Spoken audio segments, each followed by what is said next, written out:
Terjadi api besar di Jakarta Timur. Kobaran api dan kepulan asap hitam tebal membumbung tinggi ke udara saat api membakar dua bangunan rumah di Jalan Kapitan Klender, Durensawit, Jakarta. Petugas pemadam kebakaran yang tiba di lokasi langsung berupaya memadamkan api. Banyaknya bahan maupun material yang mudah terbakar membuat api dengan cepat membesar. Kebakaran diduga akibat adanya konsleting listrik dari salah satu bangunan yang merambat ke bangunan lainnya. Petugas pemadam kebakaran sempat mengalami kendala lantaran jauhnya titik sumber air. Objek yang terbakar itu 2 rumah tinggal. Pemilik ada 2, Bapak Salim dan Bapak Neni. Luas yang terbakar 150. Mungkin kerugian sekitar 525 juta. Untuk dugaannya, Pak? Dugaannya penyebabnya kelistrikan di lantai 3 dan warga melihat rumah tersebut sudah membesar. 14 unit mobil pemadam kebakaran beserta puluhan personil dikerahkan ke lokasi. Kini kasus ditangani petugas kepolisian sektor Durensawit, Jakarta Timur. Dari Jakarta, Rio Manik Ainus melaporkan. Halo, selamat siang pemirsa. Sindo Siang kembali hadir menemani aktivitas Anda. Dan bersama saya Fajar Wayong, berikut berita pilihan siang hari ini.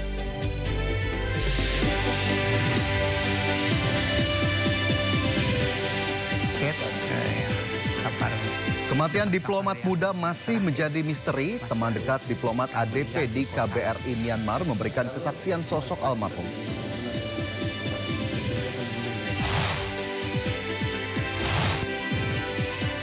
Kejaksaan Agung mengungkap peran Nadiem Makarim merupakan pihak utama yang merencanakan program pengadaan laptop di Kemendikbudristek.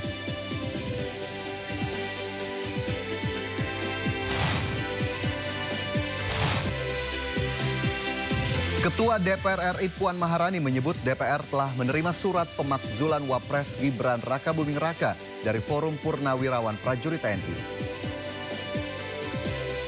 Agustina, polisi yang dibunuh atasannya di Lombok Barat, Nusa Tenggara Barat, meminta agar kasus kematian suaminya diusut hingga tuntas. Hadi Elma Agustina meminta agar penangkapan kasus hukum kepada para tersangka pembunuh suaminya diusut tuntas serta tidak ada unsur rekayasa atau intervensi. Elma menyampaikan permohonan tersebut saat dikunjungi oleh Kompolnas di kediamannya. Istri almarhum Brigadir Nur Hadi, Elma Agustina, mengaku sedikit lega setelah mendengar penjelasan langsung bahwa proses hukum berjalan transparan dan profesional.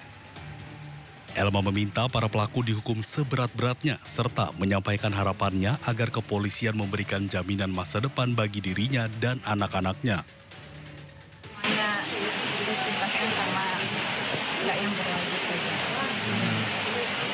Terima kasih semua. Tadi sempat minta apa katanya soal jaminan? Minta hak dan kewajiban. Minta hak dan kewajiban saya sebagai istri almarhum yang menjadi anggota sama kewajibannya dari instansi kepolisian kepada istri dan anak-anaknya.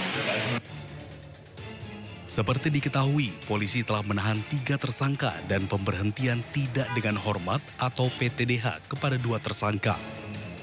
Dari Lombok Barat, Nusa Tenggara Barat, Hari Kasidi, iNews melaporkan. Kita ke informasi lain, pemirsa. Nelayan Pantai Pengklung, Pesanggaran, Banyuwangi menemukan jenazah perempuan yang diduga korban KMP Tunu Pratama Jaya yang tenggelam di Selat Bali. Jenazah langsung dievakuasi dan dibawa ke kamar jenazah Rumah Sakit Umum Belambangan.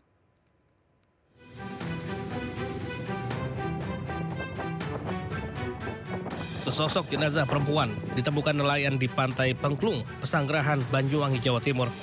Jenazah ditemukan di darat yang terhempas ombak laut saat pasang. Namun kondisi jenazah sudah tidak bisa dikenali karena faktor alam. Meski demikian, jenis kelamin diketahui perempuan dan hanya mengenakan bra berwarna pink. Petugas langsung mengevakuasi dan membawanya ke kamar jenazah Rumah Sakit Belambangan, Banyuwangi untuk dilakukan identifikasi. Hingga saat ini sebanyak 17 penumpang KM Tunu Pratama Jaya masih dalam pencarian. Sejauh ini sudah 18 penumpang ditemukan meninggal dunia dan 30 orang selamat. Dari Banyuwangi, Jawa Timur, Eris Utomo iNews melaporkan. Insiden kecelakaan di Gunung Rinjani kembali terjadi. Seorang WNA asal Swiss bernama Benedict Marcel dilaporkan terjatuh di jalur pendakian menuju Danau Segara anak kawasan Gunung Rinjani. Korban berhasil selamat dan dievakuasi menggunakan helikopter. Terjatuh.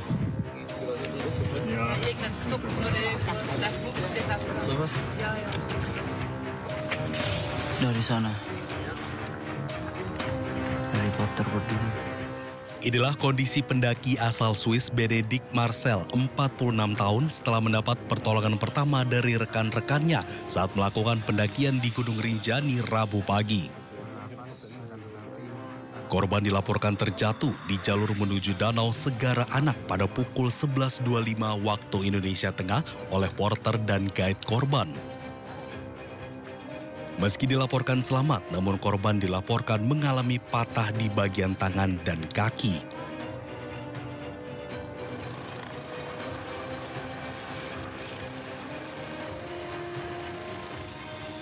Proses evakuasi berlangsung dramatis. Tim SAR mengerahkan personil gabungan dan helikopter dari Bali untuk mengevakuasi korban. Pada Rabu sore, akhirnya korban berhasil dievakuasi dan langsung diterbangkan ke rumah sakit di Kuta, Bali. Tiba di Bali pada pukul 17.30 dan diserahkan langsung ke pihak keluarga. Korban dilaporkan mendaki melalui jalur Sembalun pada hari Selasa 15 Juli bersama anak dan rekannya dan dilaporkan terjatuh pada hari Rabu 16 Juli sekitar pukul 11.25 waktu Indonesia Tengah. Dari Lombok Timur, Ramli Nurawang, iNews melaporkan. Pemirsa, sebuah kamera warga merekam dugaan penelantaran pasien miskin di Rumah Sakit Umum Daerah Gunung Jati, Kota Cirebon, Jawa Barat. Videonya pun viral di media sosial. Kejam sekali sih Bu, Rumah Sakit Gunung Jati Bu. Orang lagi pemulihan, recovery. Sebuah video yang merekam dugaan penelantaran pasien miskin di Rumah Sakit Umum Daerah Gunung Jati, Kota Cirebon viral di media sosial. Tampak seorang pria terbaring lemas dengan kondisi memprihatinkan. Disebut tak diberi makan selama 3 hari lantaran tak mampu membayar biaya administrasi rumah sakit. Manusianya gimana Pak? Dari pagi nggak makan tuh Pak. Sampai lemes. Sementara pihak rumah sakit mengaku pasien datang dengan tidak dilengkapi BPJS sehingga dianggap pasien umum. Namun begitu lantaran perlu adanya penanganan serius, pasien tetap dilayani sesuai dengan prosedur. Awal sudah teridentifikasi bukan pasien peserta BPJS. Mulai hari Senin itu juga petugas kami, pegawai kami maupun MPP sudah berkomunikasi. Tapi kebetulan yang menunggu pasien tersebut adalah orang tua laki-lakinya. Lantaran pasien ternyata dari keluarga tidak mampu, pihak rumah sakit kemudian memperbolehkan pulang pasien tersebut. Dari Cirebon, Jawa Barat, Miftahudin iNews melaporkan. Sementara itu pemirsa, viral di media sosial video pertunjukan sound horeg yang menampilkan logo halal melalui layar LED. Diketahui video tersebut diambil di Dusun Tambak Watu, Pasuruan. Pro Audio Malang Super MN Audio Present.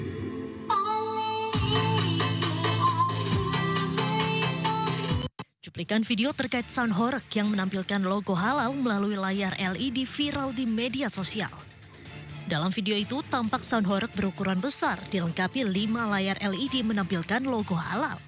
Terlihat juga sejumlah warga mengenakan kaos putih berada di depan sound horeg berjoget mengikuti alunan musik.